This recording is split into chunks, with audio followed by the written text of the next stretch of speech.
আওয়ামী লীগের পুনর্বাসন ও নিষিদ্ধ প্রশ্নে উত্তাল দেশ। এই বিষয়ে বিভিন্ন রাজনৈতিক দল তাদের মতামত স্পষ্ট করেছেন। কেউ দলটির নিষেধাজ্ঞার পক্ষে, কেউ বা পুনর্বাসনের বিষয়ে শর্ত সাপেক্ষে ইতিবাচক মতামত দিয়েছেন। তবে বিষয়টি এখনও রাজনৈতিক বিতর্কের কেন্দ্রে রয়েছে।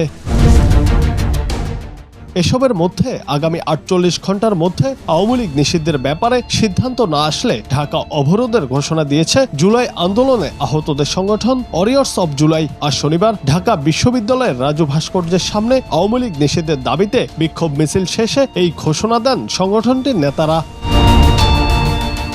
তারা জানান, তাদের পঙ্গুত্ব থেকে বের করে সাধারণ জীবন ফিরিয়ে না দিয়ে ও শহীদদের জীবন ফিরিয়ে না দিয়ে আওয়ামী লীগের পুনর্বাসন এদেশে করতে দেয়া হবে না। এ সময় রাজনৈতিক দলগুলোকে সতর্ক করে দিয়ে সংগঠনের নেতারা বলেন, সতর্ক হয়ে যান, না হলে আরও একটি জুলাই দেখতে হবে। শুধরে যান, নইলে আপনাদের অবস্থাও আওয়ামী লীগের মতোই হবে।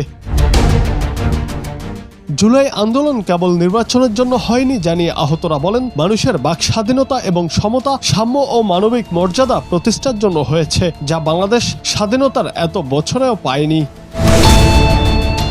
ওয়ারিয়র্স অব জুলাইয়ের নেতারা জানান, তারা বুলেটের সামনে দাঁড়িয়ে আন্দোলন করেছেন। তাদের ভয় দেখিয়ে লাভ নেই। শেখ হাসিনার বিচার না হওয়া পর্যন্ত তারা রাজপথ ছাড়বেন না বলেও জানান। জুনায়েদ আহমেদ, বাংলা টিভি।